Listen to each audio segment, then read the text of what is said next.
Good evening. My name is Matthew Ogden. I'm an editor with LaRouchePAC.com. I'd like to welcome everybody watching to a live broadcast from LaRouche PAC TV. This is our weekly Friday evening live internet webcast with Mr. Lyndon LaRouche. Now, before we begin tonight, let me just mention briefly that even prior to tonight's broadcast, Mr. LaRouche has received some significant attention today in an interview published by the Washington Times. This is part one of a two-part interview titled Lyndon LaRouche Explains How America's Economy Can Be Revived Again. This was part one, published today, and we presume that part two will be published tomorrow. Now, this is a significant interview, but I'm sure that the contents of this interview will be elaborated much more fully by Mr. LaRouche in tonight's broadcast. We will be following the usual format. After Mr. LaRouche's opening remarks, we will have questions and answers. Joining us in the studio tonight are Jason Ross and Dennis Mason to present those. So, without further introduction, I'm proud to give to you Mr. Lyndon LaRouche. Well, so I'm given. Well, there are 3 points which we have to take up together, and they're the most urgent things to be put before the bodies which are going to be meeting during the course of this next week.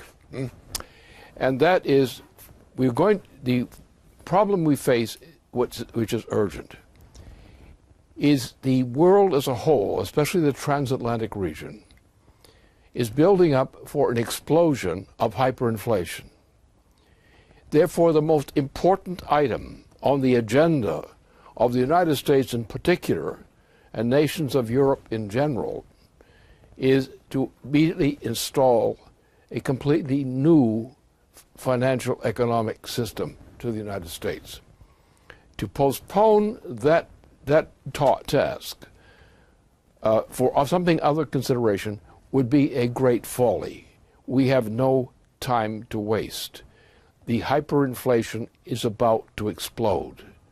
And the only thing that will stop the hyperinflation as of now would be the immediate adoption first of Glass-Steagall. That's measure number 1. Measure number 2 is establishing the financial system, the new financial system, which is required to implement the Glass-Steagall legislation in a timely fashion. And thirdly is to incorporate in the same package a program which is not only NWAPA, the greatest project that was ever undertaken by any part of the world today, was NWAPA. It was ready to go at the time that John F. Kennedy was about to be assassinated. It was postponed because of the war and never put into effect. But this is the greatest construction measure ever considered and undertaken by mankind. It may be a little bit old in some respect, but the version we're going to present for this action is an updated version where new scientific principles have been added to the repertoire of NWAPA. And this is the greatest water project ever conceived by mankind. There may be greater ones which follow at some time in the future if we get this thing done now. But that's the first part. Now, NWAPA and the resolution of the financial reorganization which NWAPA requires will come in as a secondary feature, because we're going to have to build, in addition to NWAPA, we're going to have to rebuild a complementary element which is not directly included in the original NWAPA.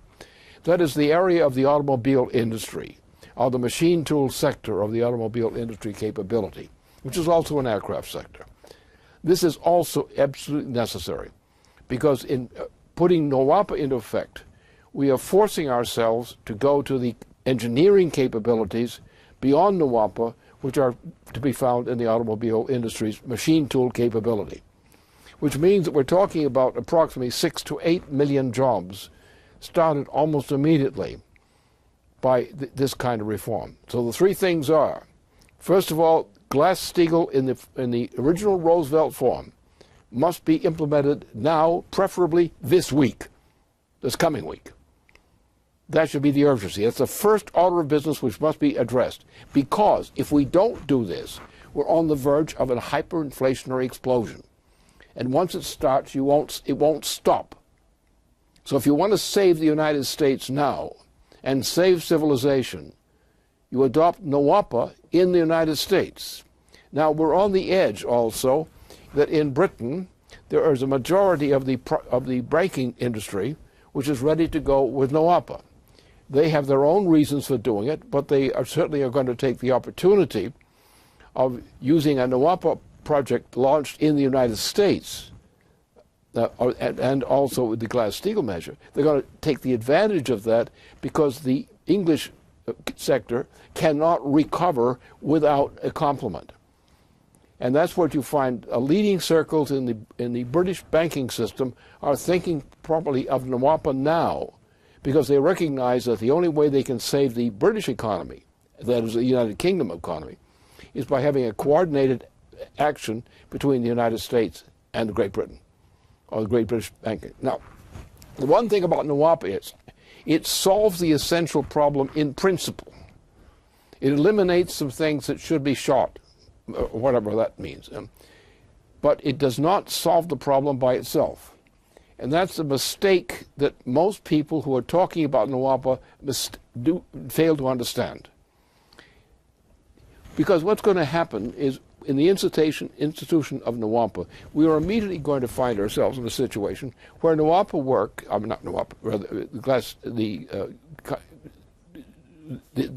project doesn't work as a whole by itself in terms of this. But what it requires is an activation of funding. Now, for example, we're going to require, with Glass-Steagall, we're going to require some mechanism of producing credit to go into circulation.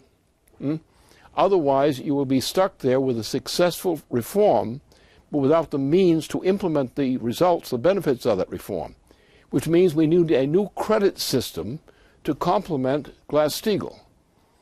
That means we're going to have to create a credit facility which would generate the lendable credit which is going to be used for the revival of the economy. A large part of that lendable credit will go into measures which involve NWAPA, and that makes NWAPA a feasible project immediately. But that is not enough. We also have to have a source of employment in two categories, in particular, which will create the stimulation which will put that credit into operation. So the first thing is these three elements have to come together. And they do, we're on the road to recovery. Because if the United States does this, in the three factors, that is, first of all, is Glass-Steagall per se, a revision. Second is the creation of a new source of credit, of datable credit. And that source of datable credit will enable us to launch a recovery immediately. That doesn't mean the full results are going to come immediately, but we're going to be going down the right road in the right direction, and probably speeding a little bit. And then finally, we need the complementary federal projects, of federally authorized, federally backed projects, which will give us the financial growth and the related physical growth needed to restart the United States on its road. That action is likely will have the effect of raising people's hopes in the United Kingdom and other places to do the same thing. And if the United Kingdom does that in cooperation with the United States, you will find that the nations of continental Europe, which are now about to disintegrate into hyperinflation, will really quickly jump on board on the same process. And under those conditions, I believe we can solve the leading problems of the coming years, of the immediate coming years. And these are problems which could kill us and blow us off the water before the beginning of the next year, which is almost now. So everything else goes on this, on the lower schedule. This must happen first, because if you don't do this first, you're not going to do anything worthwhile second. So therefore, you have to put in Glass-Steagall, hoping that the British, as they promise implicitly, will jump aboard, and they have no option but to do that, if they're sane. And I think some of them are sane, at least on these matters. That operation, when combined with a means, a federal means, to utter credit, which is based on time schedule, just like the original system of the United States. To create the credit, that's a federal responsibility. So we have to create a banking institution, which is a federal credit system, which operates under credit laws, as under some precedents which were used as by Alexander Hamilton and some of his followers at that point. Thirdly, we have to actually have some projects, major projects, which have the sufficient aptitude and other qualities in order to get a real recovery started fast. That does not mean we're going to have a gigantic relief and solve all problems suddenly. It means we're going to get started down the road. And when you started down the road under a credit system, as opposed to a simple money system. See, money, when you spend money, that's the end of it, as you should probably know by now. So therefore, when you extend credit by giving us, say, or this credit will be matured for resolution, say 10 years from now, or 15 years from now, based on the nature of the projects. And what will happen is the federal government, in cooperation with other institutions, private and public, is going to work out a scheme whereby the allocation of credit from the time it's uttered to the time until it is redeemed will be arranged. And on that basis, we will have an organized recovery of the United States under a credit system. And that by being supplemented by other elements of a credit system, which is NWOPA particularly. NWOPA is the big driver. NWOPA is not only a driver because it creates jobs, it increases power, restores our system of agriculture and other kinds of things, which will not happen without it. There will be never any recovery of the United States in your lifetime, or probably your children's lifetime, unless we now act in the instant before hyperinflation throughout the Western world, throughout the transatlantic region, is about to hit. And we must take this action now, this coming week, as much as possible. First on the agenda, nothing of higher rank on the agenda pertaining to money systems and so forth. And that's what we require. And that's the revolution which can save the United States from hell. And I do mean hell. And that's the first job. Once we do that, and once we change the attitude of certain governments in Europe, the obvious implication is this. Continental Europe, Western and Central, is in the process of disintegration. Hyperinflationary disintegration. It's on the edge of hyperinflationary now, on the hyperinflationary phase, now. So talking about several weeks down the lane, or when it's possible, or maybe by April or some foolish thing like that, or we got other legislation which is more important, crap it, forget it. It's not more important, because we're already into the explosion of hyperinflation, and we must act immediately to stave that off. And we have the means to do so. There's a wide basis of support for Glass-Steagall in the United States, of course, but also in some elements in Europe. And we need a financing system, a credit system, not how much what you can get delivered to you, but what you get on contract agreement. And we will select projects which are urgent and provide credit for things that are otherwise deemed to be important or highly important. So that's the first thing to do. We've got to get the world out of hyperinflation. And this is the only way to do it. And the only way to do it is with the United States first. And then I think the United Kingdom will join. And other nations will join. Now this will also mean, all logically, and you have to look at the implications of what we're doing. You can't simply say this is a fine thing to do and then walk away from it and say it's done. You've got to think about the implications of what you've done, what you've stated. And that means you've got to start thinking about organizing the projects which are going to employ the people, which represents the recovery. Using the credit authorized under the system to provide a sudden turn from destruction to growth. This means that you have to have command projects NWAPA is a command project. As I said before, it's the greatest project ever undertaken by any nation in magnitude and in effect.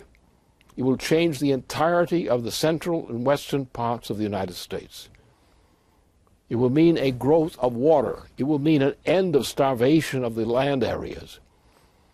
It will mean the multiplication of the magnitude of water available, because NWAPA not only uses water and circulates it, NWAPA increases the net amount of water available for consumption at any time from the immediate sources. And this project, when complemented by going with what we might call a new Detroit project, that is, NWAPA covers a lot of things, particularly on the western part of the United States. But we also need a revival of the kind of machine tool technology which we used to associate with the automobile industry and the aircraft industry. We have lost much of the machine tool capability which that represented. We are going to have to restore the highest and most modern capabilities of the same type again. So there's your three projects, just to repeat that. First, Glass-Steagall as such. That is not by itself going to save anything. It may save your conscience, it may save your marriage, or other good things like that. But it's not going to solve the problem. What you have to have is a credit system, which we don't have now. But we've had it before in U.S. policy. We're going to restore that idea of the credit system, which means that the federal government will guarantee, on negotiation, on merit, where it's warranted, the federal government will utter the credit, which will date from the time the credit begins to work until the point the credit is repaid. That may be several years, it may be 10 years, it may be 20 years. We're going to do the same thing with the financing of the machine tool capabilities of the United States, and also other countries, obviously. And that's the project. And if that project is started this coming week, as it should, because this is the opportunity to do so, this is the time when the agenda of the new incoming Congress is going to work. That is the point to do this. Do it immediately, first on the schedule, right away. And I can assure you that if that is done, the United States will be saved. And if we do it, other parts of the world will join. Because I tell you what you're facing. You're facing, if you let this thing go and keep fooling around with this, you're going to find you got nothing and no hope. Because we've got a hyperinflationary surge which is about to take off, is ready to go. And the next time that idiot does another flotation of credit, we're gone. So we've got to stop it now, restart the thing on a new basis, and get to work. And we'll find that with that, there's another characteristic. We've got a mess in Europe. And this mess in Europe, on continental Europe, if this mess on continental Europe is not cured, it'll drag the rest of us down. So the Euro system is, in any case, no matter what we do here, the Euro system is about to disintegrate. Now, the loss of Europe, that is Western and Central Europe, a breakdown of Western and Central Europe on the kind of hyperinflation that hit Germany in 1922-23, is about to hit in Europe immediately. And therefore, only if we organize with the United States and set in motion a recovery action of this type, a Glass-Steagall type of action, then we have a chance of saving Europe. Otherwise, all kinds of hell are certain to burst loose in a very short period of time ahead. But this week, this coming week, is the moment of the great opportunity. Have we got the guts and brains to decide to push through NWAPA as a part of the program of recovery which Glass-Steagall is supposed to represent? That is the key. That must come first, completely defined first. Then we do the rest. And once we do that, and with other nations which can participate, like I think the United Kingdom could, or probably Canada as well. But until that is done, there's no hope for the rest of the world, that especially Europe. And that means that Europe is going to be faced with the problem of scrapping the present system because it's so rotten with hyperinflation and hyperinflationary explosion that there's no chance that you could save the euro system. The euro system, which is a nation-stateless system used instead of a government of people, is the great danger which we must also deal with in order to make what we're trying to do in the United States successful.